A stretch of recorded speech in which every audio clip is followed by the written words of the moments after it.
Consequences of Nicotine Addiction from the Tobacco Education Coalition of Porter County. We're here to bring you a very exciting event. Just some things that we expect from you in the audience. We're taping the event, so it'll be posted on the TEPCP website, also the YouTube channel. So in other words, you can review it later. Please stay muted. You could place any questions that you have for anybody in the group on the chat box. And Emily is going to be monitoring that along with myself and Carrie as well. So we'll make sure that if you do place a question there, that it'll be asked at some point during the presentation. I'd like to introduce Captain Joe Hall, who is the VPD and chair of TEPCPC. Hi there, Captain Hall. How are you? Hi, Michael. Thank you. How are you doing tonight, sir? I'm doing great. I'm doing great. It's good to see you. You're down in beautiful Bloomington, Indiana. Yes, yes. Please ignore my very dimly lit hotel room. I apologize. I am attending a police social work conference, first one. So our program just got kicked off. So we're getting a lot of good information down here. But I am, unfortunately, in a hotel room. So you have, I think the reason why you decided that it was good to join this particular organization was because you have a very interesting story about you as a former smoker, but as a smoker a ways back. Tell us that story. Yeah, absolutely. First of all, let me thank all of our membership for joining us here tonight and all the support that we've had throughout Porter County. The TEPC is extremely excited about getting our goals and helping our community become smoke-free and everything, and encourages the use of the Indiana Tobacco Quit line. 1-800-QUIT now, and join us on our website, please. There's a ton of resources for there. Extremely humbled to be a member here, and excited for the role of executive chair that I've recently took on. And you're absolutely right, Michael. It is because of the personal attachment I have and the story that I will more than happy share with anybody. December 1st, 2012 will probably be a day in my life that I can point to that not only makes me a better person in every way today, but is just probably one of the hardest things that my wife, my family, and I have ever dealt with. About a month shy of my 33rd birthday, 32 years old, I had a massive heart attack, 99% blockage of the widowmaker, main part of your heart. Just as everything was starting to take hold in my life, my 1-year-old daughter, she had just turned 1 at the end of October of that year. My wife and I had just bought our first home, just moved in. Everything was just going in the right direction. Good career. I'd been in law enforcement for a few years. We just, like I said, moved into Valpo, and everything was just happening, going positive for us. And then, of course, something like this just really puts life into perspective for you. And some of this, and a part of it is a result of just this what smoking contributed to. And to be that close, literally medical advice that night had told me that I was 20 minutes from just not being there anymore. And there's nothing that shakes you to your core, no matter who you are, that when you're laying in a hospital bed and you're looking at your wife, who happens to be holding your 1-year-old daughter, and you literally ask the question, am I going to die? And mean it. Not what you're expecting to go through at 32, with everything, your family, everything falling into place. But that's exactly where I was on that December day. Just the fear that had come over me because of what I had chosen to do in my life as a smoker of nearly 10 plus years at that time. Just the fear of leaving them behind, of the unknown, if I wasn't there to provide. I can only thank my wife for getting me there, because we weren't sure. It was such a weird feeling, such a pain that I can't even describe, and the bodily emotion and everything that was going on. We weren't even sure what was happening. So just all of that just coming to fruition and hitting you like a ton of bricks, literally on your chest.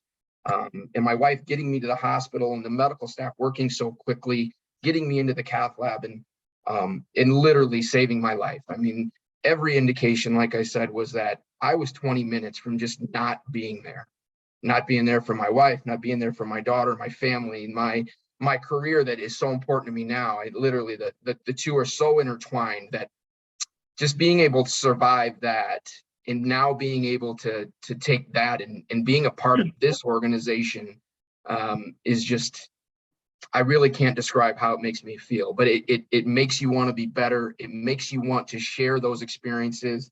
Not because I'm trying to scare anybody. This isn't about fear for everyone else, but I want this to be motivating. It took such a significant thing occurring in my life to get me away from tobacco, because 1 of 12, that was it for me. It was an easy decision when you're looking, like I said, into your family's eyes and all that's in front of you. But life can be better. I quit the tobacco products that day. It led to a lifestyle change, the motivation to improve all aspects of my life and to go really just change everything. And what I would tell, and when I want this message to come from, and where I want it to come from, is smoking should never be your motivation. It shouldn't be your reward. It shouldn't be a tool to erase the boredom. It shouldn't be something that controls your life. The use of tobacco products isn't the be all end all goal that some people maybe they look for it. I accomplished this, I'm going to have a cigarette. I'm bored, I'm going to go hit my vape. That's not what things should be important to you in your life. You should identify those things. Your inspiration should come from all those around you. They should be your motivation. They should be your purpose for what's going on in your life. Don't let smoking or any type of addiction be that contributing factor or have that control over you. It can be better.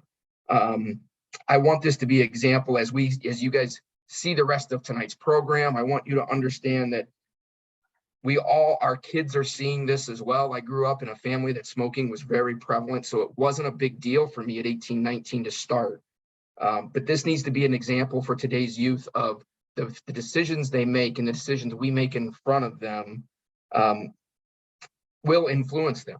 It's going to make it look like it's okay. And then as they become adults, they're going to see the experiences or have the experiences like I went through.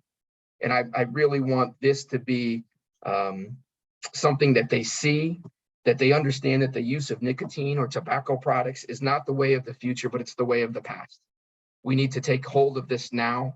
And if we can start that right here in Porter County, then we're doing an extremely good job. And I think I want to thank the coalition for allowing me to tell my story, for bringing me on, for all the hard work, for our partners, our supporters, and everything that they're doing to help us get our message across. I hope you enjoyed the discussion tonight. Thank you for letting me be a brief part of it. Again, I apologize for being down here and not being able to stay for very long, but I'm going to try to hang on in case there's any questions. But please enjoy the discussion tonight. Thank you for your time. Everybody, please take care of each other. Be safe. And again, your motivation are those around you. Your inspiration should come from those around you. And I thank you for letting me at least share that with you. Joe, amazing opening and an amazing testimonial. That's incredible. Thank you so much for all that personal information. Just a few goals of the event today that Joe had mentioned. How and why tobacco, how and why flavored products hook users, nicotine's effect on behavioral and physical health, what local schools are experiencing, which ought to be interesting, and resources for quitting. So those are some of the things that we're going to be really focusing on this evening, ladies and gentlemen. I'd like to introduce the rest of the guests who have all the information ready for us. Lieutenant Jason Praschek from the Porter County Sheriff's Department. Hi there, how are you, Jason? I'm great, how are you? Very good, very good. Todd Willis from Porter Stark Services, Inc. Hi, Todd. Good evening, everybody. Good to see you. Lindsay Sample, Northwest Health Pulmonary Critical Care. Hi there, Lindsay. She's in the mix somewhere. And we, of course, have Carrie Higgins, who is the program director for TEP-CPC. Hi there, Carrie. How are you? I am great, Mike. Sorry, I thought I was muted. I'm doing great. I really appreciate everybody coming out tonight and taking up part of your evening, but I think it's well worth it. And I hope you do too. I wanted to first say that the TEP-CPC is performed in affiliation. We work in affiliation with Valparaiso University College of Nursing and Health Professions. So we are based out of their facilities on campus. And we happen to get our awesome grant from the Tobacco Prevention Commission from the Department of Health. And so we kind of all work together to get that done. But we are based out of the College of Nursing and Health Professions.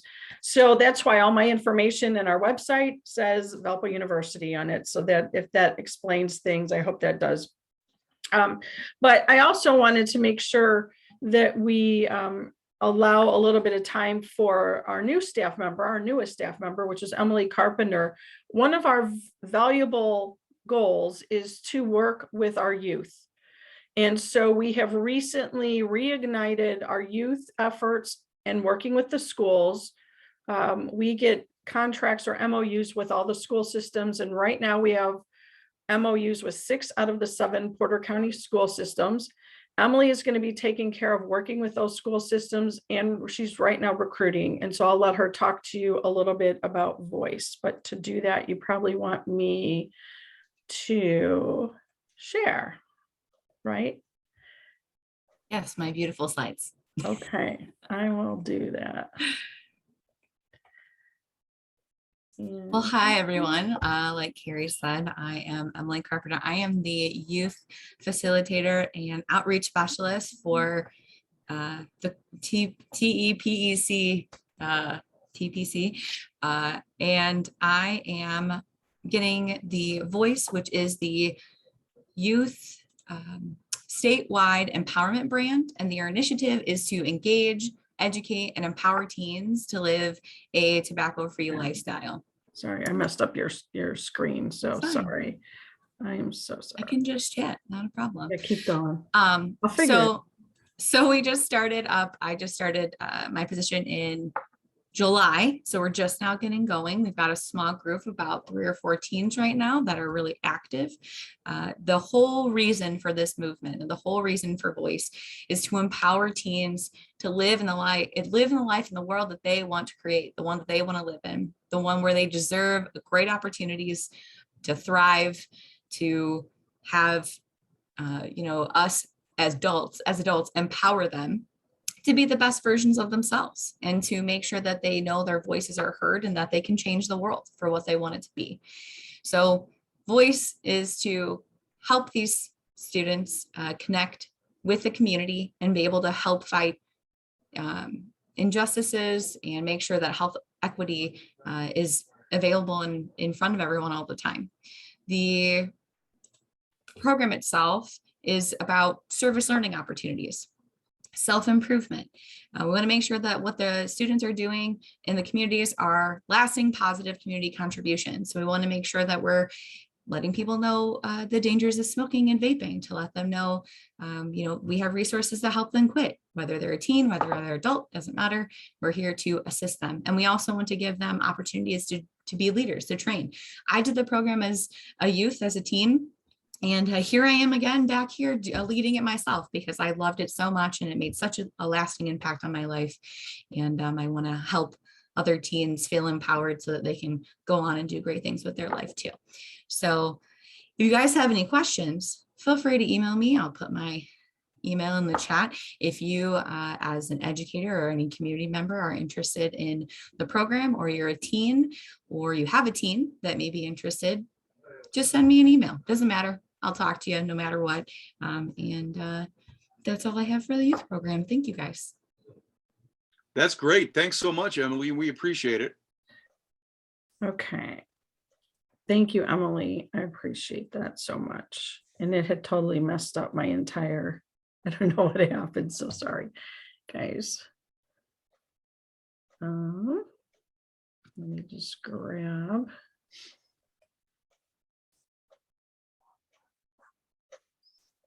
Okay. All right.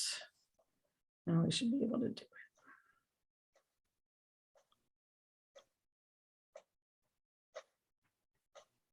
Carrie, were you going to talk about flavors and point of sale? I am going to talk about flavors and point of sale. That's one of the main things we need to talk about I'm just waiting for this to open up. Sure. I had it open and it closed. My apologies. And so what we're focusing on this year as part of our grant cycle is flavors. And also we're focusing on marginalized populations because oftentimes those marginalized populations are actually targeted by the industry more than anybody. And so that's what we're going to focus on right now. I'm going to tell you a little bit about that so that we can do that. Let's see. Okay.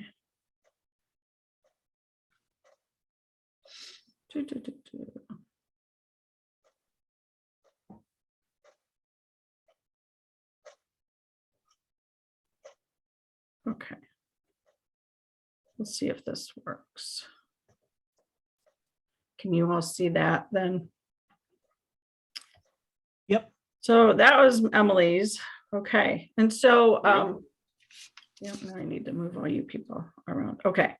So the information that I'm about to share is intended to provide the foundation and the reasoning regarding tobacco retail marketing in connection with youth and marginalized populations in Porter County.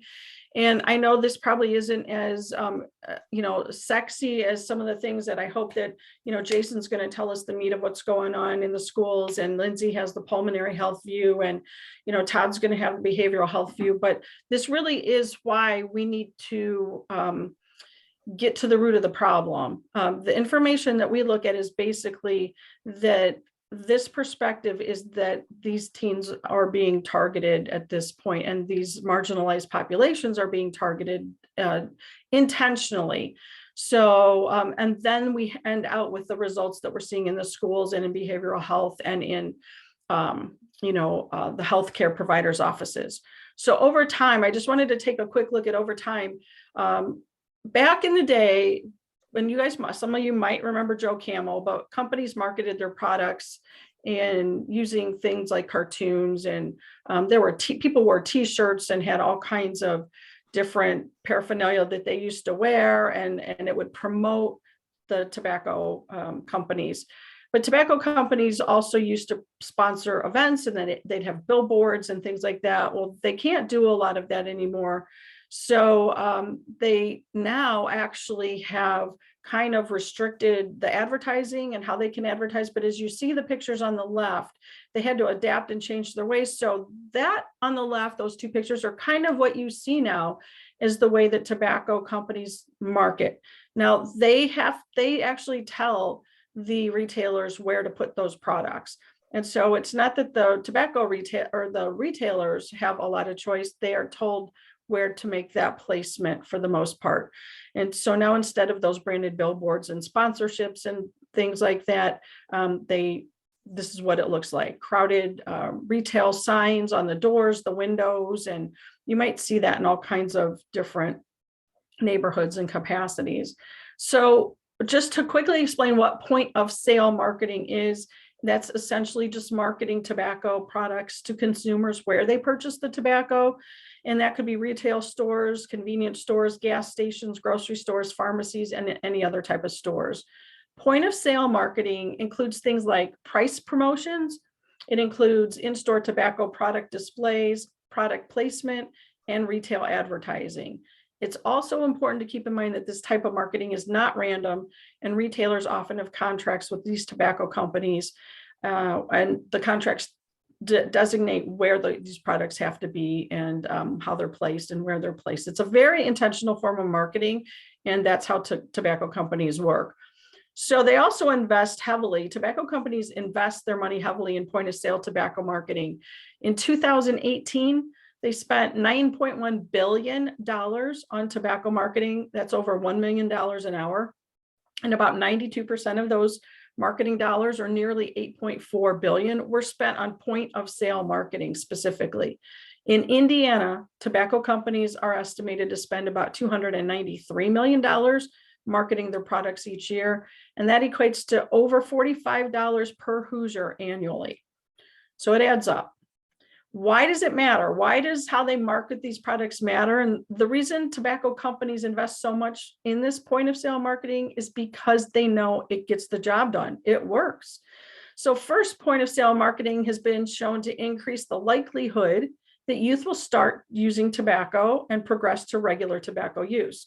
It's very important for these tobacco companies because about 9 out of 10 smokers start by the time they turn 18, and about 99% start by the age of 26.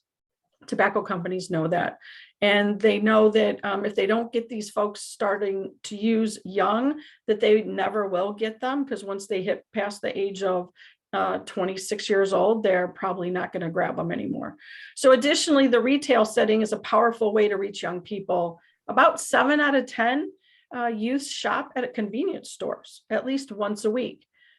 So that's a significant amount of young people. And second, point of sale marketing makes it more difficult for users to quit, because research has shown that tobacco users exposed to point of sale marketing may experience more tobacco cravings because they're there at the stores. They're more likely to make impulse buys, and they're less likely to be successful to quit. So if you've ever wanted to quit and then you go up to the counter and try to get your Coke or your lottery ticket or pay for your gas, and you see all those tobacco items right in front of you, I've heard from a number of people that's usually when they give in again. So finally, the point of sale marketing disproportionately targets some communities, and that's what we're worried about. In particular, this type of marketing often targets communities with a high proportion of low income or minority residents. And often these groups are already disproportionately impacted by tobacco. So point of sale marketing contributes to disparities in tobacco use and tobacco related diseases as well. So now we know that the tobacco industry spends most of its marketing dollars at the point of sale, and that the point of sale marketing increases youth smoking. It makes quitting tobacco more difficult, and it contributes to tobacco use disparities. So I'm going to shift real quick to the tobacco retail environment right here in Porter County. When we study the tobacco retail environment, we talk about two terms, which is density and proximity. And density is the measure of how many tobacco retailers there are in a particular location. And in this case, we measure density as the number of retailers per 1,000 in population. Proximity is a measure of how close a tobacco retailer is to another location. And that could be another school, or it could be another tobacco retailer. When in October 2018, there were 176 tobacco retailers in Porter County and over 8,000 statewide. So this equates to 1.1 retailers per 1,000 in Porter County, which is slightly lower than the 1.3 across the state. So on the next slide, we'll take a look at the density. The density is not uniform, and retailers kind of cluster in some neighborhoods more than others. In particular, we saw over half of tobacco retailers in Porter County, or 62%, were located within 500 feet of another retailer. And paying attention to the clustering of these retailers is important because smoking tends to be more prevalent among youth and adults in those areas with higher retailer density. So it is also important to look at the location of the retailers relative to schools. I know we're going to be talking about schools some more. Research has shown that youth smoking prevalence is higher in school areas with higher tobacco retailer density. So when retailers are located near schools, students might be more exposed to retail tobacco advertising. And in Porter County, under 1 in 5 tobacco retailers, or 18%, are located within 1,000 feet of a school. So just to give you a picture, if you look at this picture, you can see the color coding, and they're coded by a census tract. So it shows retailers' density in that frame. The blue are the white or the blue are the lowest number of retail outlets per population. But you'll see the red, yellow, when we get into the green, orange, red, those are the higher densities. In our area, it looks like Chesterton, the Chesterton-Duneland area up towards the lake. There's more like 3 to 3.9 retailers per 100,000 population there. So that would be more significant of something they call as a tobacco swamp because of the higher density. in that area. So it's important to pay attention to these differences in this density, because we know that those areas tend to have more smokers just because there's more places, to go get smoking devices. So in addition to understanding the density, retailers and their proximity to schools, it's really important to understand why types of point of sale marketing is common among tobacco retailers. And to do this, we collect, and we're about to do this again. And if anyone wants to help, they are more than welcome to give us a call or contact us, email us, and they can help with this process. We would love to have extra hands. We are going to be conducting a new assessment, and it's called STARS. So basically, this was called Standardized Tobacco Assessment for Retail Settings, and it was developed by state and community tobacco control researchers at Stanford and other universities. But we use it to assess tobacco retail marketing across several states, and it includes questions about tobacco product availability, price, and promotions in tobacco advertising. Basically, we have an app on our phone and we can run around and answer questions.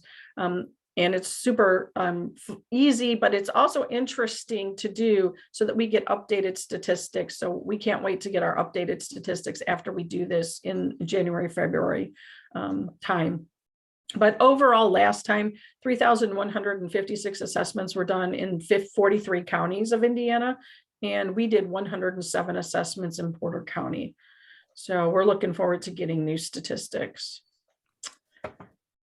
So we have a question about flavors for you. Emily, are you able to launch that? Can everybody answer that for us? How many flavors of vape liquid and e-cigarettes are there? If you can all weigh in, that would be great. Yeah, I think I did it right. This is new for me. It's working. Just so you know, Carrie, we can see your notes. I don't know if you care. That's okay. I don't think so. It's a big deal. All right, 13 of you answer. There's more than 13 of you. There's like 20-ish of you. Tell us what you think.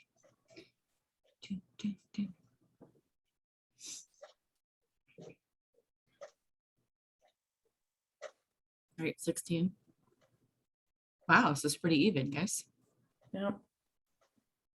Nope. See, your vote matters here, guys. Matters a lot on opinion. Okay. All right, 19, good.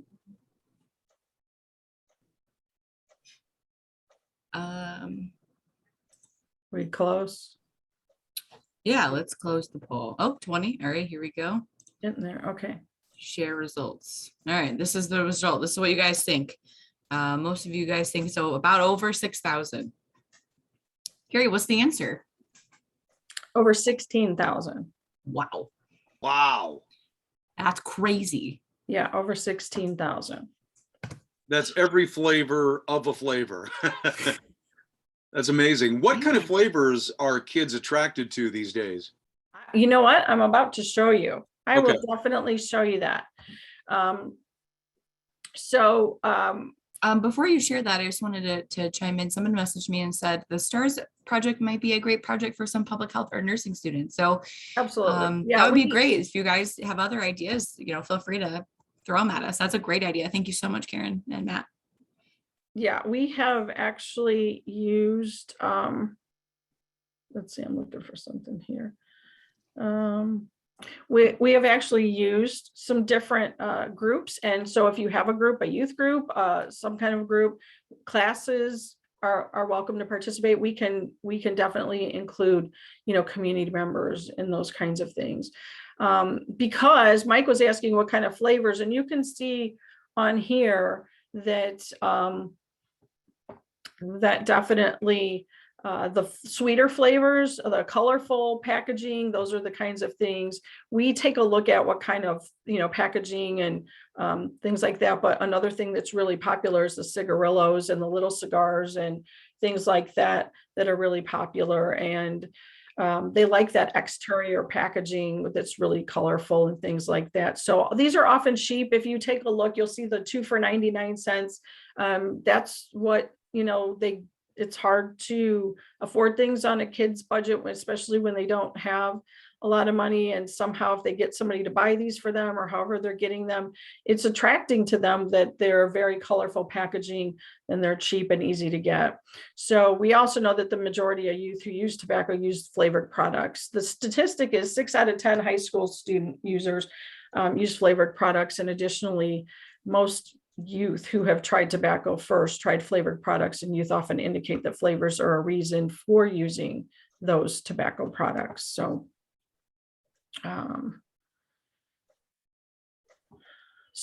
here's again some more youth looking at this. 4 out of 5 youth start with flavored tobacco. Nicotine keeps them hooked. Okay, so they start because, oh, this is so cool. It looks like my gum. It tastes like my gum. It looks like my pot. I will tell you, there's a website out there called flavorshookkids.org, and they know that these industries have studied our kids. They've studied their habits. They've studied their favorite flavors. And that is why they've created the flavors they've had, because they know what our kids and now our young youth and even our young adults today like, because they studied what they grew up on and what they preferred to eat or drink when they were youngsters. So that by itself is one of the issues. They like that they're marketing straight to that population.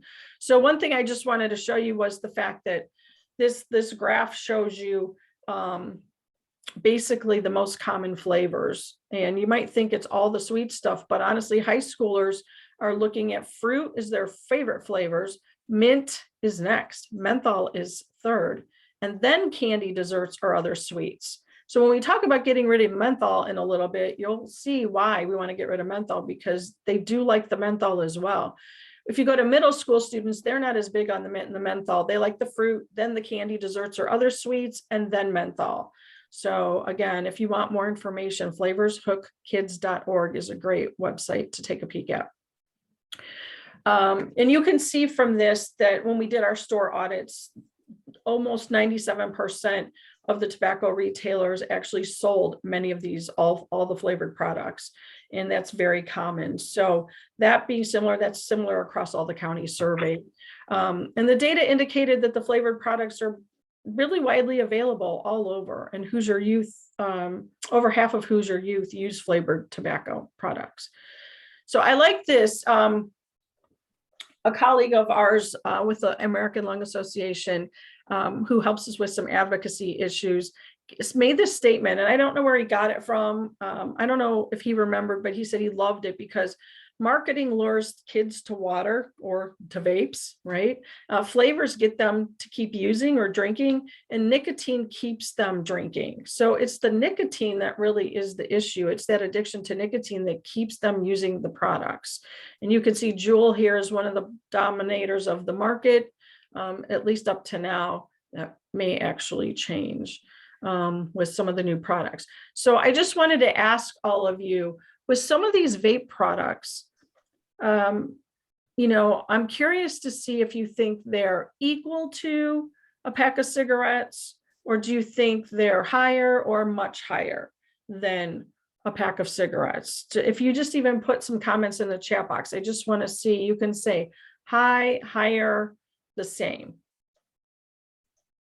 I somehow think that the answer is really going to surprise people. We've got Jesus and Nina who are saying higher. Jennifer said, everybody says higher so far. Okay. How much higher? Cost lower. Somebody's saying the cost is lower though. Yeah. Cost is lower, but we're getting more. And more addictive. Yeah, Tiffany, you're not wrong there. Okay, so I'm going to go ahead and show you. And we have a brand new example. I'll show you that in a second. But a pack of cigarettes, there's 20 cigarettes. A pack of cigarettes is about 20 milligrams of nicotine. And I think the way some of these newer items trick you is they tell you what percent of nicotine they are, which doesn't give you a comparison to cigarettes. So a pack of cigarettes is 20 milligrams of nicotine. A Juul pod is the equivalent of 41 cigarettes. Whoa. So when you use one Juul pod, that's over double. And then when you use one puff bar, that's about 50 cigarettes. And then if anyone is using the Swarin pods, that's 90 cigarettes. So that is much more intense nicotine and much higher volume of nicotine as well. So many of those electronic devices have a lot of higher nicotine, so they can cause a quicker and more intense nicotine addiction. This is what I wanted to show you. This is brand new and recent as of October 12th. So the FDA, some of you might have heard the FDA authorized the use of these high nicotine. Their Views Solo brand, which is produced by RJ Reynolds. And they had this approved.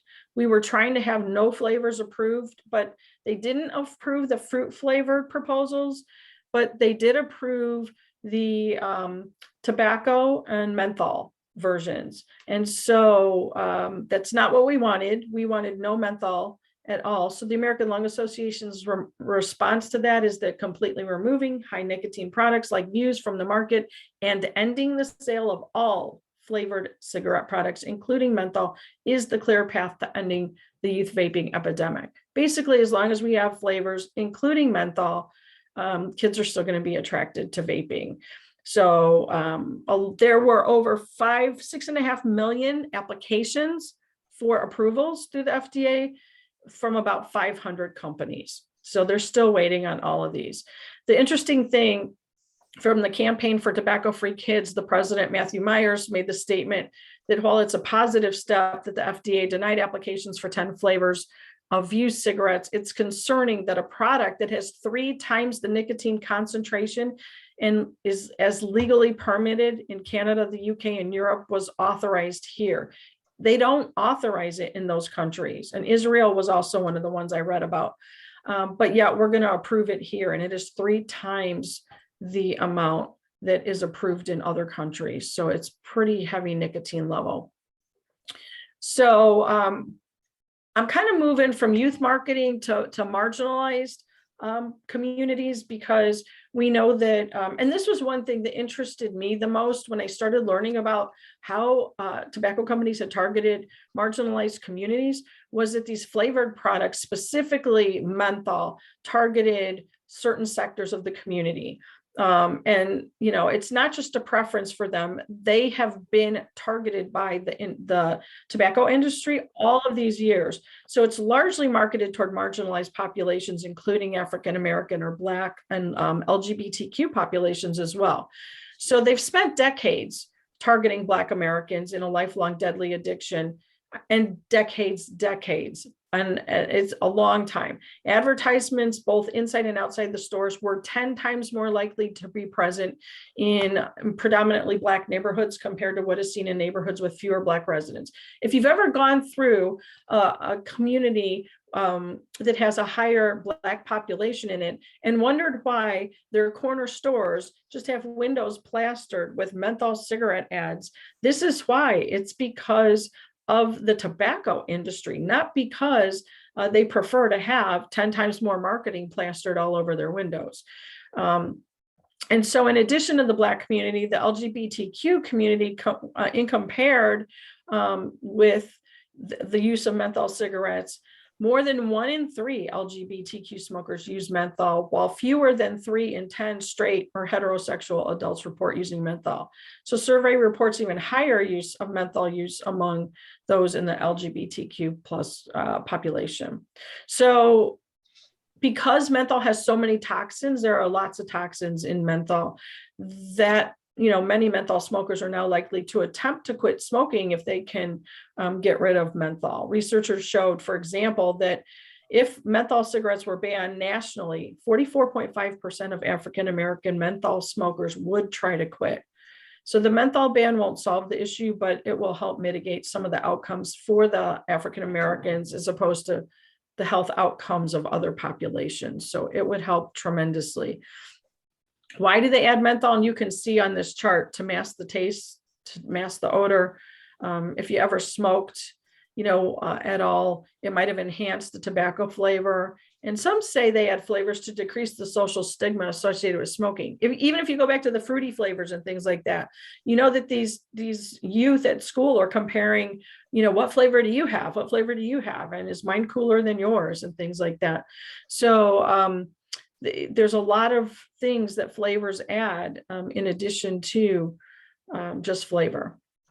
And menthol also impacts your behavior. So it facilitates initiation. So it gets you to start, it deepens your addiction, and it suppresses cessation. It makes you not want to quit.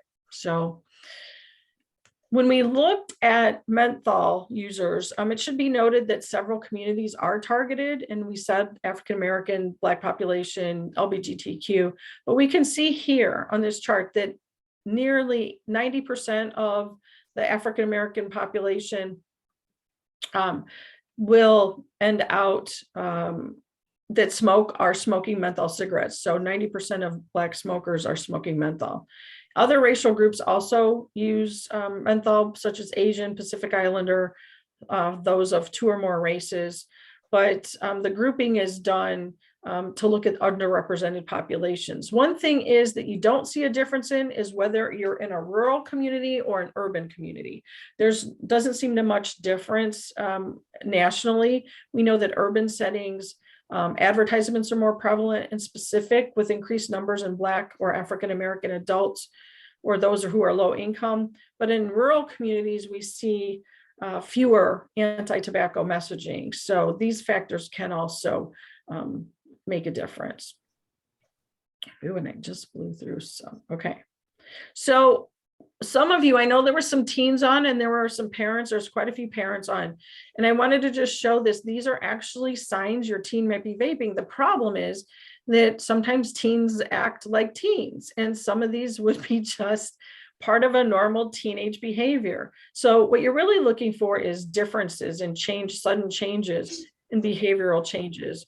So is a behavioral change, somebody suddenly becomes irritable and suddenly anxious, and those things, or do they suddenly start using perfume or cologne, or they suddenly start trying to mask by burning candles or things? Do they suddenly get nosebleeds or dry mouth? Are you starting to notice mouth sores? But this does cause difficulty concentrating, and it does cause problems in schools. And I'll let some of the other folks comment on some of those things. The key takeaways I just want you to remember from what I had to share was the point of sale marketing encourages youth to start. It makes difficulty quitting, it makes it more difficult to quit, and it does target some communities disproportionately, like marginalized communities. And a high proportion of these retailers in Porter County engage in the point of sale tobacco marketing tactics. So, you know, we're not different here. They are targeting us just as hard as anybody else, in some areas even harder.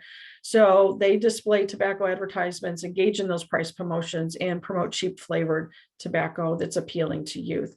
What we're asking for you to do is to share this information with other people, to educate people. We're looking for anyone who wants to join our coalition. We are a great group of people. We have lots of folks on our coalition, but we could always use more. And we could help you stay connected with what the issues are going on. And we partner, you know, I encourage you to partner with other healthier community environments like your neighborhood associations and schools and youth or faith-based groups. And, you know, we're always looking for grassroots folks to help us get our job done and help raise awareness and do advocacy in some of our cities in the area. We have a lot of smoke-free air campaigns we need help with, especially in the Portage area and any other area. And if you want to spearhead one to go smoke-free and have your town or city go smoke-free, please get in touch with us. If we have some folks that are willing to do it, we would love to have the hands. This is just the resources that I have shared. I'm going to share more resources out with you. Pre-event, I shared some of these items. I shared the state of tobacco in Porter County and the point of sale in Porter County results and the retailers in Porter County. You should have gotten an educational packet. And if you didn't get the smoking cessation classes, it's going to be added to the post event. So St. Mary Medical Center is one of our partners. Shannon Huff is on and she represents them. But we are going to be promoting their January, February cessation class. And we have some other things that that I will attach that will help teens and parents get the resources they need. We have created a flyer that has many resources on it for parents and teens in the general community. And that was created by our office. And we will make sure that everyone gets a copy of that as well. So I appreciate everything. I'm going to show you one quick resource that I have pulled up that I can just show you. But if you can't find anything specific, you can call me, email me. Our website is valpo.edu/TEPC, and you're welcome to contact us anytime, and we'll be glad to help you do that. So I'm going to just real super fast do another share screen and show you one document, if I can. Okay. Where am I? There we go. Okay. Can you guys see the Optum Live Vape Free? Yep. Yes. Okay. So that is a flyer that's going to be in the resources for you. And it shows you where parents can go, where adults can go, and also for teens, who to call and where they call. And there's interactive things that they can do with the teens and the parents. There's some really cool self-paced videos and things like that for the parents, and the teens can get help. 1-800-QUIT-NOW is for everybody, and we promote that. Anyone who doesn't know where to get a resource, you can call 1-800-QUIT-NOW, and that is our Indiana Tobacco Quit line that we like to promote and share with everybody. So I'm going to stop sharing and turn it right back over to Mike. Okay, thank you so much, Carrie. Awesome information. We've got Lieutenant Jason Praschak, who has 16 years of service with the Porter County Sheriff's Department, where he is an ERT commander, a K-9 officer. He's busy, a use of force and defensive tactics instructor, and a resource officer for the East Porter County Schools. Lieutenant, welcome to the program, and we'd love you to share your information about the school systems in Porter County and the things that you find there. I guess you're either going to shock us or you're going to make us feel maybe a little bit better, considering the things that I'm sure you're up to within the schools. Tell us a little bit about what happens there with vaping and smoking. Is it on the increase or the decrease? Well, it's definitely higher than most people think. One thing everyone has to realize is in our school systems, every single day there's a vape, more than a vape, 2 vapes, a dozen vapes. Sergeant Swickard and I were actually talking today about this. He's a Dunlin SRO, and he's present as well. So if he wants to chime in, feel free. But these kids are able to bring this into the school without being detected on a very regular basis. And very often we have trouble finding them because it's a lot different than cigarettes. 20 years ago when somebody would come to school with cigarettes and be smoking them, they have a distinct odor. And kids would try to do it in the bathroom, but if you walk in the bathroom, you'd smell it. Or, Old Portage High School, where I used to go, they'd smoke in between the buildings, but you can still see the smoke, you still smell it. Today, with these vapes, they are almost odorless, some of them. For the ones that have the fruity taste to them or some type of dessert taste, the odor lasts for a second or two. They don't last very long. Kids are actually vaping in class, during class, and it goes undetected from time to time. The smoke that is emitted disappears pretty quickly. So it doesn't linger, it doesn't really give that much of a detection off to it. So it's a lot harder for us to detect and locate. I brought a couple with me, or I have a couple with me, I should say, so you guys can kind of see what we're talking about, what we're dealing with. Any parents here who seeing this stuff laying around in their house should really give it a second look because they don't think much of it. Here's one. I don't know if you guys can see it or not. It's designed exactly like a thumb drive. So for me to charge this, I plug it into my computer and it'll actually charge, and it looks just like a thumb drive. So a parent might see this laying around and think nothing about it, right? Even teachers might see this and not think much about it maybe a year or two ago. Now they're all pretty much caught up on what these are. The old original ones are a little bit larger, a little bit more distinct. The cartridges that go inside them are a little small like this. You can find these with nicotine in them. And what we've actually been finding, and we found a few over the last couple, months, are ones with THC in them, marijuana compounds. Those are the ones that I wouldn't say are more concerning, but they're making more of a appearance lately because they're easy to obtain for these children for whatever reason. It was brought up earlier about the cigarillos. If you do notice any cigarillos, those are more commonly used for marijuana, by the way. Not too many people buy and actually smoke cigarillos. A lot of times they'll buy them, empty them out from the tobacco, and then load them up with marijuana and smoke them that way. That way there's an additional flavor to the original marijuana. Inside the schools, and I think Sergeant Swickert can contest to this, the majority of these are being smoked in bathrooms. Kids like to go to the bathrooms 2, 3, 4 times a day, and that's where they're smoking them because we can't really check every bathroom all day long. And if they go into a stall, it's almost impossible to catch them.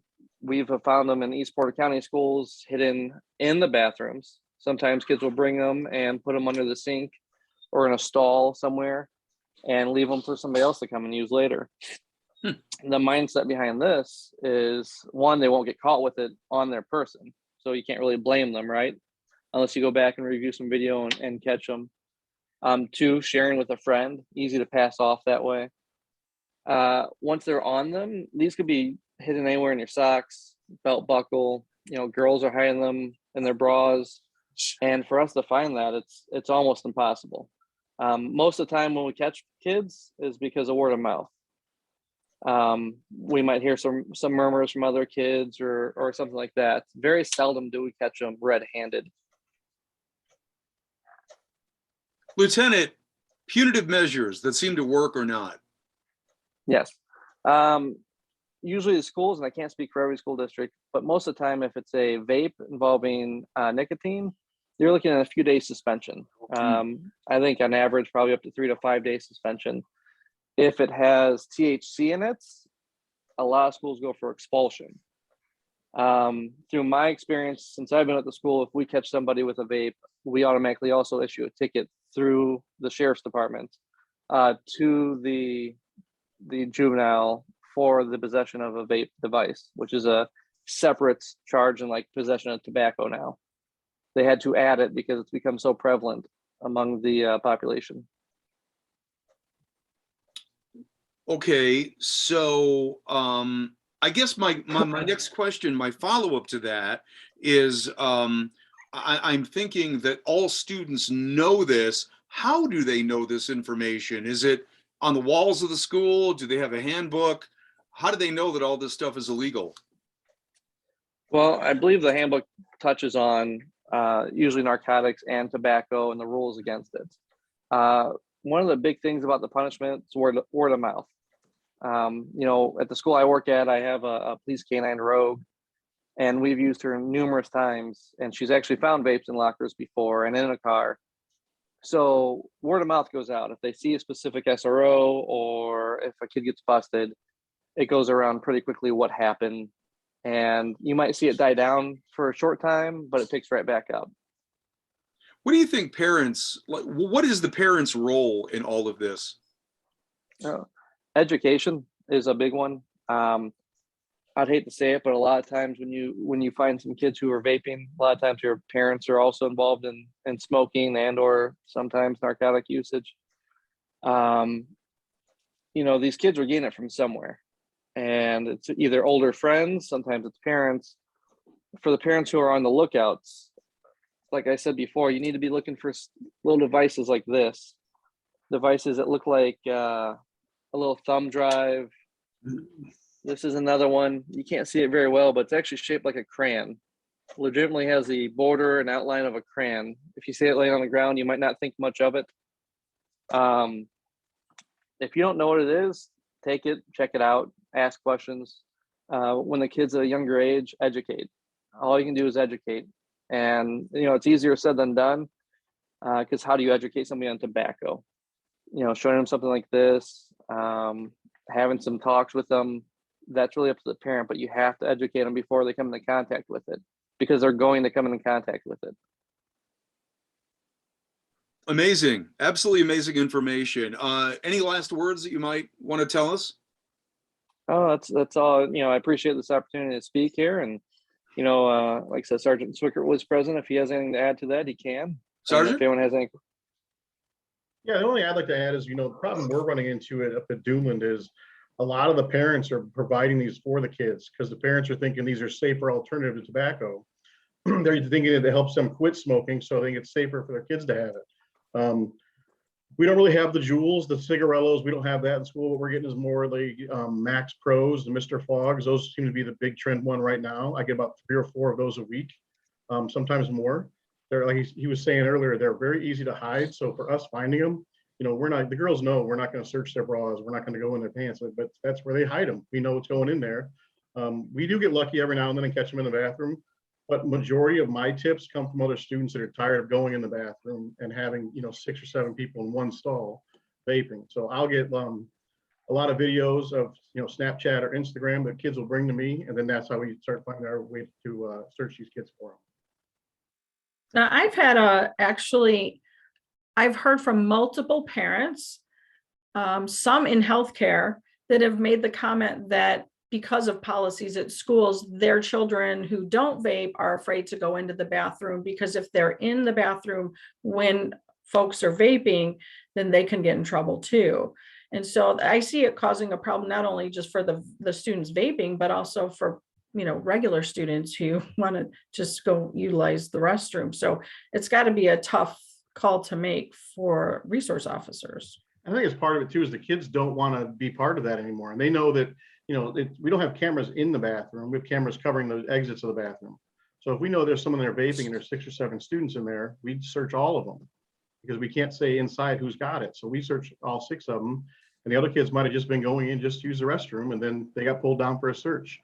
But yeah, it is kind of a problem. That's why they talk to us a lot about it. The SROs, we get a lot of tips. I have a tip line that goes off all the time for stuff like this. So it's a big problem in the schools. I had a question that had, how do you handle the confiscated devices? Are they returned to parents or disposed of? And if disposed of, what is the process? I can answer part of that because I take them off the hands of the resource officers sometimes, but how else do you handle those, Chris? Or what I do in my room is I have a bucket in my office actually, and I just see how many I get during a year. And then I have a sculpture teacher that actually makes me design out of them. So every year we kind of display what I got that year, kind of like a trophy, we'll call it, of what we have. And there are sculptures, different ones in my office. The last one they did for me was a pair of blacked out lungs with a bunch of jewels sticking out of it. So it's just kind of a thing to have in there. Kind of, it's a talking point for kids when they come into the office too. Chris or Jason, is this a peer pressure thing? I think it's just it's a teen thing. Like these kids are so addicted to technology with their phones and everything else. And this is just technology to them. Like it's safe, it helps you quit smoking, it's harmless, and it's technology. They just think they all do it. I mean, it's a huge, huge thing. They just think it's cool. Yeah, I would actually suggest that it is a lot of peer pressure too, though. I mean, they don't just come across this just laying in the middle of the streets. They're hanging out with somebody, they start doing it. Now they feel like they need to be able to do it with them. And they're probably less scared to do it now because these devices are so much easier than a cigarette where you have to have a lighter and you're gonna have smoke and a much higher chance of getting caught. So now you have easier accessibility, easier to use. And unbeknownst to them, it's a little bit more addictive. And, I can't go into all the, I'm not a medical professional, but much more dangerous based on the chemicals inserted into these pods that they use. I know we're going to talk with Todd Willis from Porter Stark Services, and I know that Todd's got some of those answers that we might have as far as questions go. What happens when kids vape? Carrie had said that some of those are 2.5 times greater than what you might get in a pack of cigarettes if they're literally using that vape all day long. That means they're constantly ingesting nicotine. That can't be good for you. So Todd, welcome to the program, and we'd like to turn it over to you for a little bit and tell us some of those different things that might be of impact to kids. Great. Thanks, Michael. So I hope you're enjoying what you're hearing so far, because you're getting a clear indication of the scope of the problem. And particularly when it settles with adolescents, some of the difficulties that arise. So I chose this photo for a reason. It kind of drew me in that tonight you're going to hear a lot about, or already have heard about, some of the things that it does to your lungs and your body, and all of that is well documented. What people forget is that there's a behavioral health impact or a mental health impact to nicotine and vaping. The reason I chose this one is it's clear that a lot of that fog is coming right around her brain. And so I'm going to roll through this pretty quickly, but what you heard tonight is the increase in e-cigarettes. This is data. Sometimes the best data we can get is like already a couple years old, but you can see that tobacco products use among high school students is rising with the electronic devices. People aren't smoking anymore. We've gotten it in their head that that's a bad thing. However, some of the creative marketing on these e-cigarettes, like the officers mentioned, parents are buying them for them because they've been indoctrinated to think that this is a preventative tool, which it is not. This is kind of an interesting graph that just shows particularly e-cigarettes and cigarettes over time. And what I want to pull out here as I pull down the faces so I can see the data is just look from 2012 to 2018 under e-cigarettes, the drastic increase in percentage of high school students that are using. So we're up in, 39% as of 2019, which those are just folks that are reporting or that we catch. So this is national data here. What I'm going to talk to you a little bit about is the mental health effects. And so what we're seeing is tobacco has always loved, big tobacco, it has always loved the mentally ill. And they target a lot of their products toward youth, but also you'll find a lot of folks in the mental health community that are struggling use these products to cope.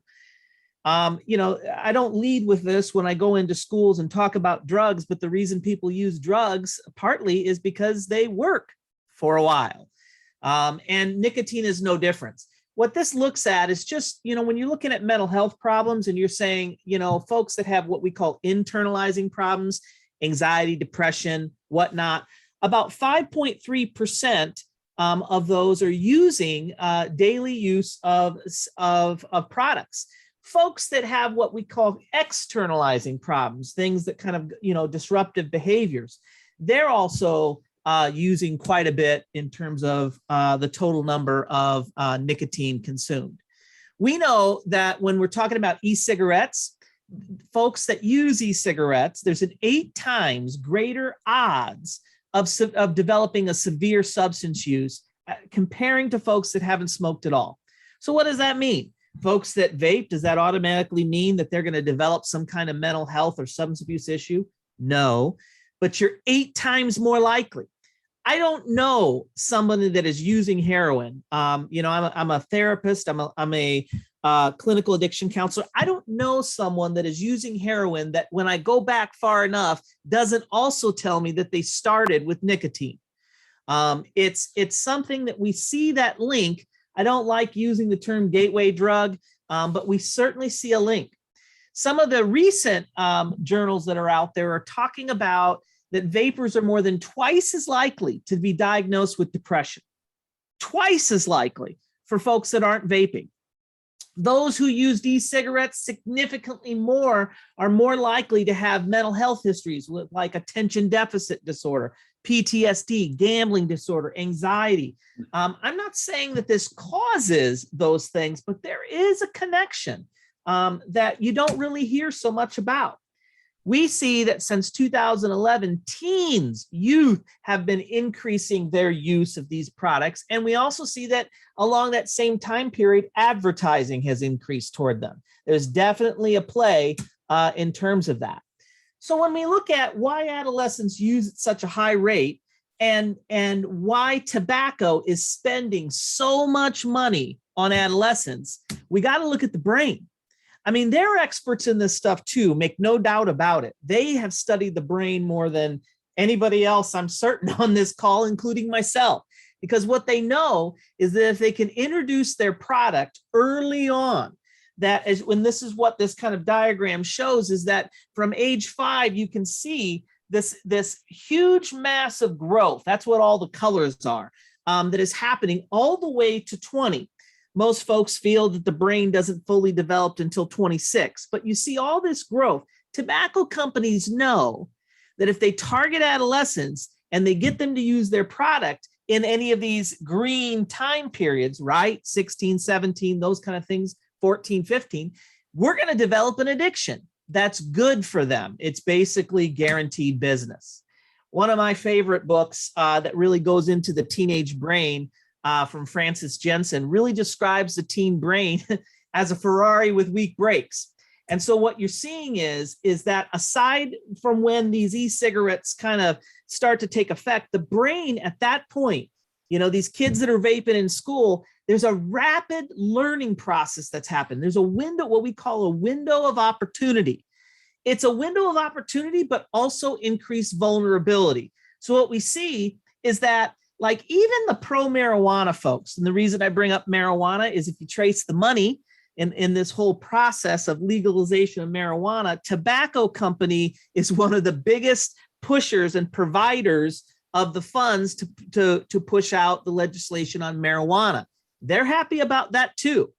And so what we see is if teens are using any drug, nicotine, vaping, whatever, during this critical time, we see huge brain changes take place, huge brain changes that take place and follow them for the rest of their life.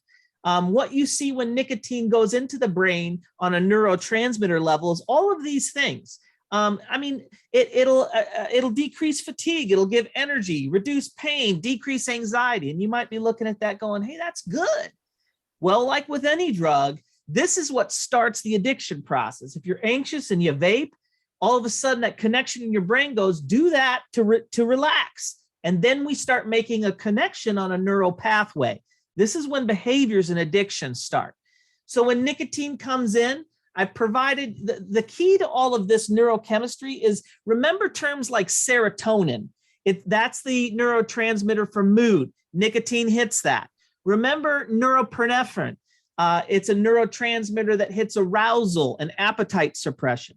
Remember names like dopamine. This is where we experience pleasure and of course endorphins as well. Nicotine, when it comes in through a vape or anything else, goes right to those receptors and fuels it. Well, why are you telling me that, Todd? Well, it's because that's how addiction gets started. Then you start to see, okay, well, man, I shouldn't be vaping. I shouldn't be smoking. I want to stop. And this is where some of these withdrawal symptoms, I mean, I still to this day believe that nicotine addiction is one of the hardest addictions to break. Mm-hmm. People have been struggling for years. Not to bore you with too much brain stuff, but what I want to get at here is nicotine targets two networks in the brain that are pretty important here. And you can see that by this yellow and red spot here.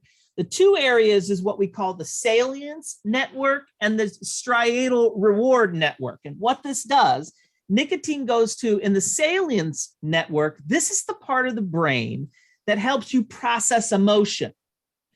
So nicotine gets right in there and starts messing with our ability to manage and process emotion. I find that kind of interesting. The other interesting is the striatal reward network. Nicotine goes right into the deep centers of the brain. You see it there. This is where the basic components of how we function, reward and punishment, and how our brain develops these, we call it the lizard brain. This goes right in there. And so these tobacco companies targeting with these vapes, they know exactly what they're doing. They know that adolescent brain is particularly vulnerable.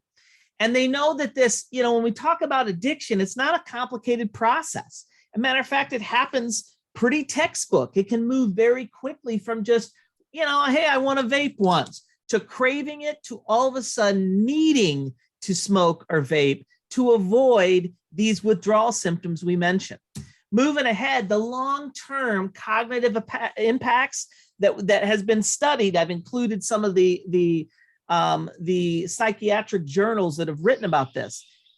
Hit memory, attention, auditory processing. How about that? The more nicotine you use, it'll affect how you hear. Impulse control. And then, of course, we're at a time when anxiety and depression is off the chart. It will continue to be. I think the last stat I read was by 2025, depression will be the #1 health problem in America. Health problem. That'll beat out obesity. It'll beat out lung cancer. It'll beat out all that stuff. Nicotine plays a direct role. We see in this research here talked about that it's a bidirectional relationship. People that use e-cigarettes have this back and forth with depressive symptoms. I find that very interesting. And so to also ward off those depressive symptoms, we find people turning to those substances. So why adolescents are using it such a high rate? It has to do with their brains are primed for addiction, and nicotine starts that process for them. We also know that nicotine and opioids are linked. I'm not telling you that if you start on nicotine, you're going to develop either a painkiller or a heroin problem, but they're linked. And the research is very clear about that.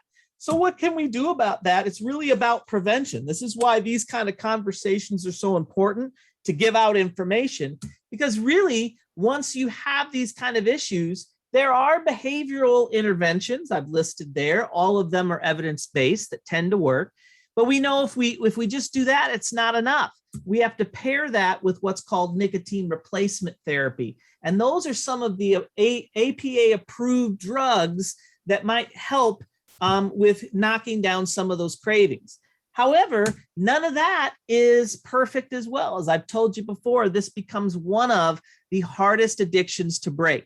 I know folks that have tried to stop their addiction to nicotine 10, 15 times in their life before they finally kick it. And so just with that, I wanted just to spend just a little bit of time to be able to kind of just talk about the brain and talk about how this stuff directly impacts people's mental health functioning. Now, Todd, the one thing I want to know, what do you see day to day with people that you counsel with nicotine? Can you spot someone who maybe doesn't admit that they have a nicotine problem, but you can find out that they do just by looking at them? Well, typically when someone comes in for help, we're asking all of those questions. We're asking about because you very rarely get someone reporting for help with depression or whatever else that hasn't had some kind of experience with, whether it's caffeine as a drug, nicotine as a drug, or other types of drugs. So we're asking those questions. But what we're seeing from a treatment perspective is people still don't see it as a big issue. It's like the two biggest, acceptable forms of addiction right now in our culture is nicotine and alcohol. Yeah. And so it's almost like it's very difficult to get people to see like this is a problem for you, and it's going to impact your overall well-being. And those are connected too, are they not? Yes. Yeah, absolutely. Yeah. Yeah. I mean, if you go to any bar that still allows smoking, you'll notice that there's a lot of smokers. There's more smokers in there than non-smokers most of the time. For sure. Yeah, yeah. As far as nicotine in the brain is concerned, what changes should parents be looking for? Well, I think it unfortunately with vapes, it is very difficult for parents to get an awareness of this as it's happening. And so I like to hit the before. I like to talk to your kids about this stuff. Ask questions. Well, I don't feel like I should talk to my elementary school kid about this. I'm talking to my 12-year-old about it, my 7-year-old about it, because they see this stuff. And so it's very difficult to catch it and break addiction after. I'm the prevention guy. So I'm the guy that's telling you got to have these conversations with people early on. And I see man nodding his head with that. He knows as well. So that's what I would say, Michael. Have the conversations now, and parents, keep your head on a swivel. So as Jason and Chris said, education really is the key here. Yeah. Are there any resources that you can point to? Yes.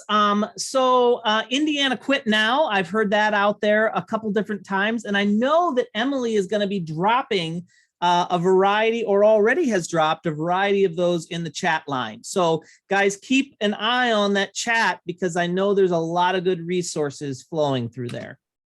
And we'll send some more out when this is over too. I also want to add that my teens, who are about 17 or so, are saying that they see fifth graders vaping, and then they saw it when they were in fifth grade. So it's starting even at that elementary school level, like you said, it's starting then. So, you know, starting conversations earlier is only helpful. Is elementary level vaping and smoking really related to what goes on in the home more than anything else? Do you think, Carrie? That's a good question. I don't know. I think, you know, the reason we're in these situations is it's complicated. If there were one solution or one cause, we would have created an opportunity to knock out addiction entirely. I think, yes, it's hard to tell your kids not to do things if you're doing them. If you're smoking, it's very, or have a history with any of that, it's hard to get your kids to say, don't do what mommy and daddy do. But I think it's so prevalent in it. I don't want to blame parents. It's so prevalent in our culture, media, and the schools. Their friends bring it to them. So I think it's multifaceted, Michael. Yeah, it seems to be. There's no question about that. And I think what Carrie was talking about in terms of the flavorings and the colors, this just screams to kids and to teenagers. So yeah, you probably see that quite a bit, I would think. Yeah, absolutely. Yeah, do we now? Okay, so do we have Lindsay Sample with us today? I do not see Lindsay on here, but sorry, Nancy Shiplov is from the same practice. And I don't know if Nancy, if you want to make any kind of comments on anything about the kinds of cases that are seen. I know I will tell you what Lindsay has said in previous, in previous programs. And that is that even though she doesn't see patients until they're 18 years of age, because they're not a pediatric practice, that typically what she's seeing now are much younger patients, when typically she would have dealt with more older patients with, emphysema and pulmonary issues that have come on from years of smoking and cancers and things like that. But that now it has really ramped up, where because 13, 14, 15, 16, 17-year-olds are vaping, and by the time they get to her, they've been vaping for quite a while now, that she's seeing in that young adult population some pretty significant health consequences. And I know that we had a local individual who was about 23 years old who had both lungs collapse, and he almost died, and he was from Portage, and he was sent to Indianapolis and had to be in the hospital for a couple months before he could actually come home.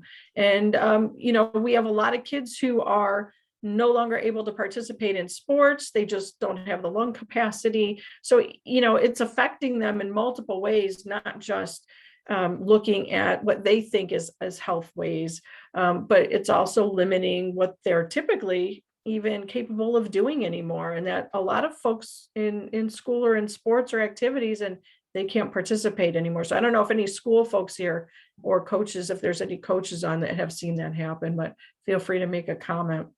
Coaches out there, school administrators, principals, anybody out there want to say something that we're talking about? We'd love to have you. It seems to me COPD used to be a senior citizen problem.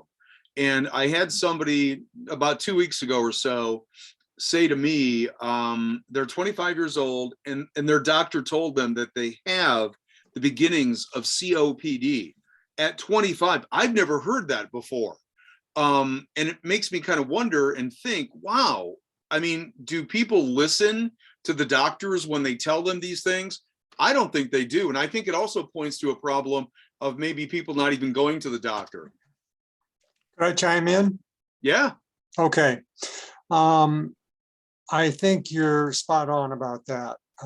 since my daughter died from her heroin addiction in 2002, I've spoken to literally hundreds of schools.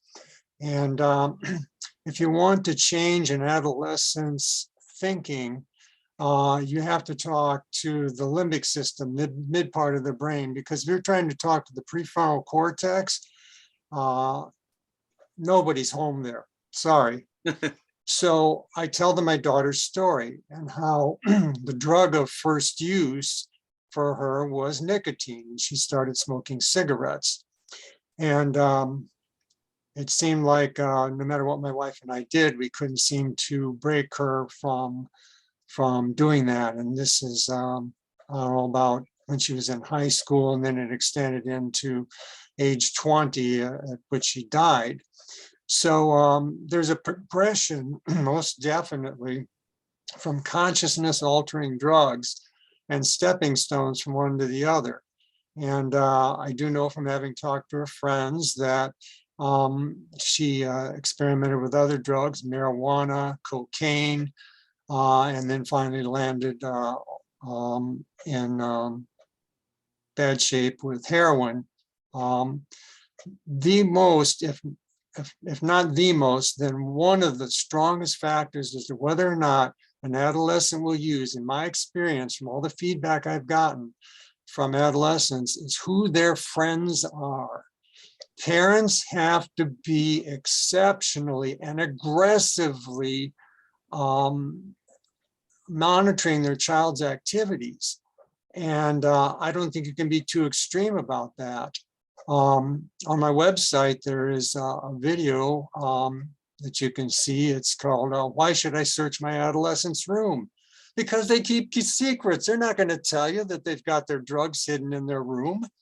And if you really want to get to the extremes about it and you're really worried, ask the Porter County Sheriff's Department to bring the dog out and search. After my daughter died, we did have them bring out a dog to see if there was any drugs remaining in the house. And they found where it had been hidden, because there was a piece of Scotch tape on the bottom of the desk drawer at the desk I'm sitting at, where she had taped it to the undersurface of the desk drawer. So had that been located weeks, maybe earlier, maybe she wouldn't have died. I don't know. But the feedback I get from me telling Manda's story, which takes an hour plus a few more minutes at schools, is when they send me cards, letters, and emails, is Manda's story opened my eyes. They have no sense of the danger they are putting themselves in. Maybe not immediate, but certainly they're on that track. And so at first I was astounded to hear this. I thought, well, isn't that something that's obvious to them? Well, no, it isn't obvious to them. So by going through the progression of the story that I tell, they can see how this is unfolds and the potential for catastrophic effects without me lecturing to them or without me giving them didactic material, because they are locked into a story. And that's the way I have found, at least, to reach many of these kids. Now, if I stand in front of 900 middle schoolers at Chesterton Middle School and tell them this story, does that mean that all of them in there will never use drugs again?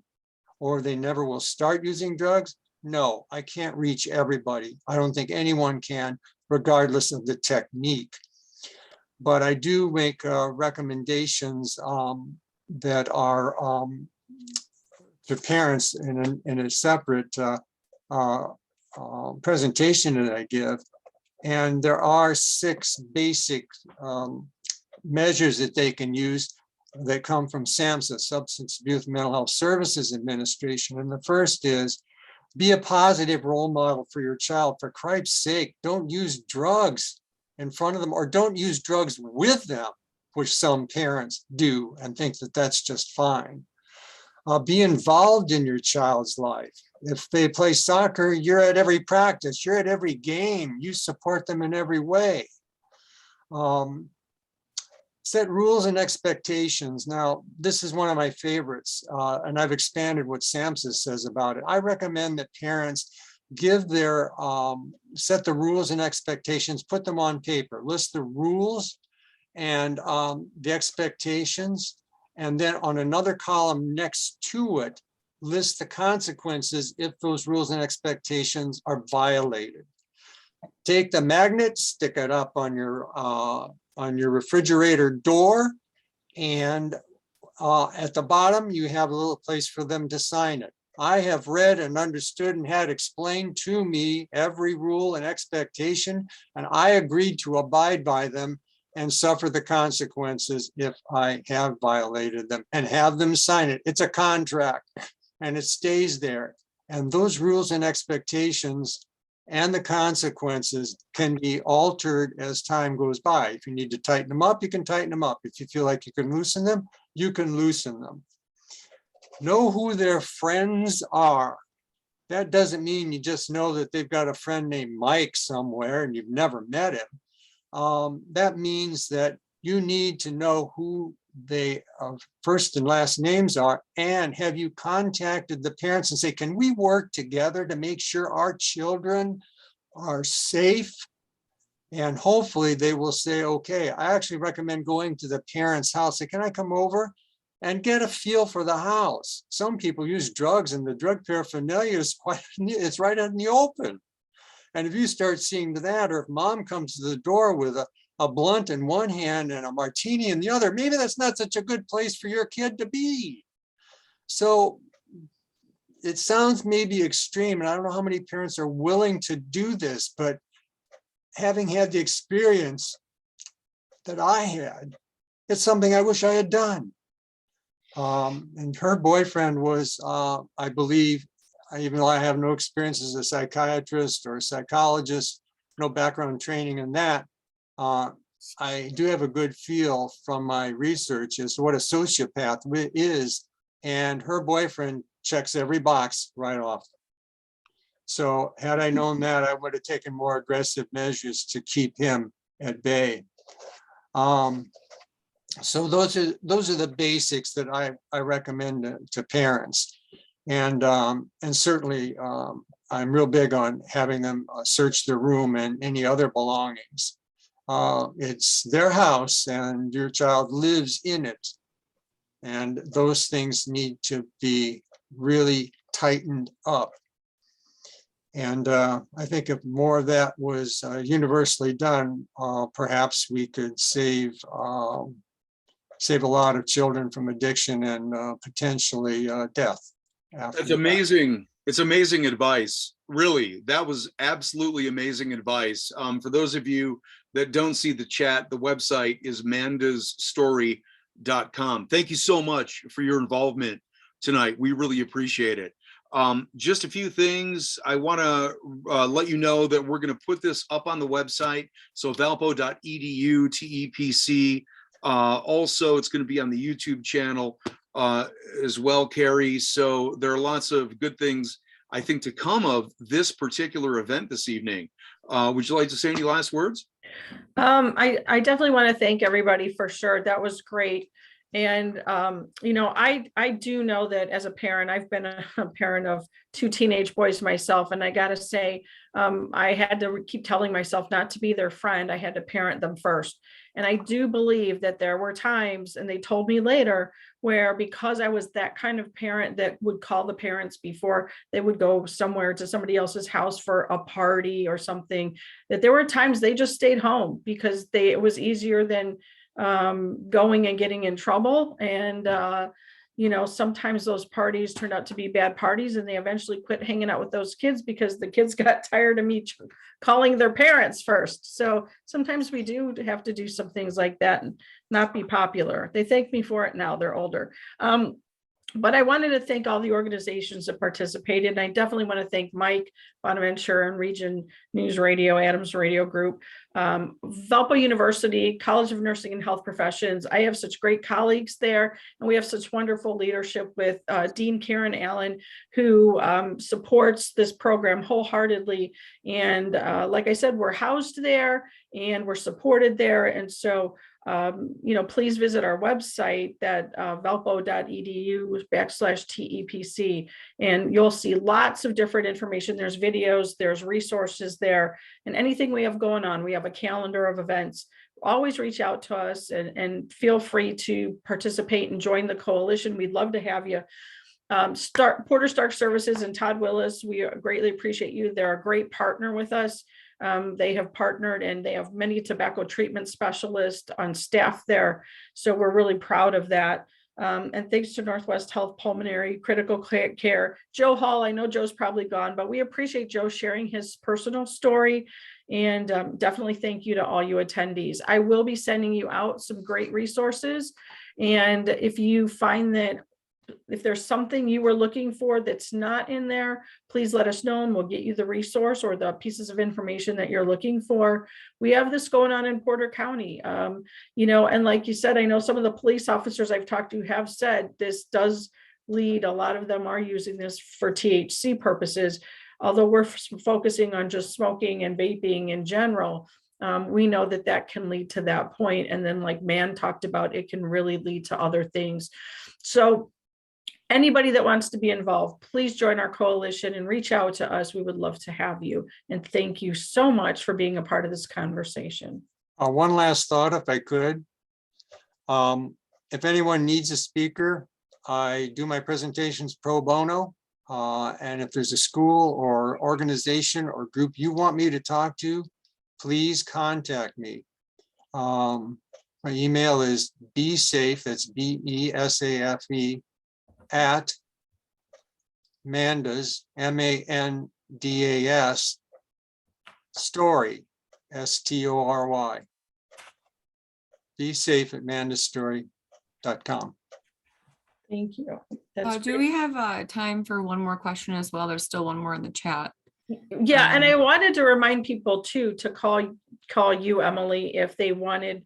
We're going to have a peer group going out to do the Sweet Deception peer-to-peer vaping prevention, and so you can get in touch with us to have Emily's students come out and work with your peers as well. But go ahead, Emily. Yes, they'll be trained hopefully by the end of this week. So starting next week or the week after, they'll be available to come into the classes and talk to your students or groups in general. So the one last question we have in here is, how do you handle confiscated devices? Are they returned to parents or disposed of? And if they are disposed of, what is that process? I'm guessing this is we answered that. Yeah, Chris Swickard answered that. If it was. I saw Karen Allen raise her hand. Karen, did you have a question?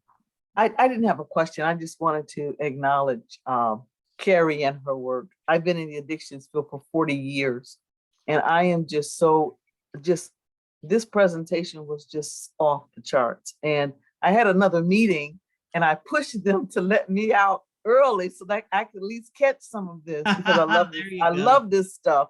And she has taken this on and done just a phenomenal job, Carrie. And we're thankful that Emily is a part of her team now. Mm-hmm. But this is such important work. And as the gentleman was sharing the impact on the brain, we've been looking at nicotine and its impact in addictions for years. And so the work that Carrie and her team is doing with all of you is so critical to our counties. And so I just hope that we continue to do this and continue to get in. And my goal is to get Carrie into other programs on campus, other colleges and arts and sciences and those, because this information will save lives, as the gentleman Man talked about with his daughter. Thank you all for sharing everything. It was just outstanding. And I appreciate your recording it, because it's information that needs to be heard. Thank you, Carrie, for doing a phenomenal job. Thank you, Karen. I'm glad you could make it tonight. So did anyone else have a last minute question? Just checking. It's important. It is important work, and we want to keep that work going. So if you want to collaborate with us on anything, please email me. My contact information was up, but you'll see it in the email that I send you when I send you the resources. So if you had registered, you'll have my contact information, and I'm more than happy to collaborate with anyone. Thank you to my speakers. I appreciate my panel members taking their time out, and especially Mike Bonaventura. Thank you so much Thank again. you. Welcome. And some of you hopefully will be hearing some ads on the Region Radio Network, and we're going to be sponsoring some radio ads very soon to make the Porter County aware that we are here, that we want to work with folks, and to kind of put some messaging out so we can get some free resources into the hands of folks that could use it, parents, students, and the general community. So thank you so much. Have a great night. Thank you. Thanks.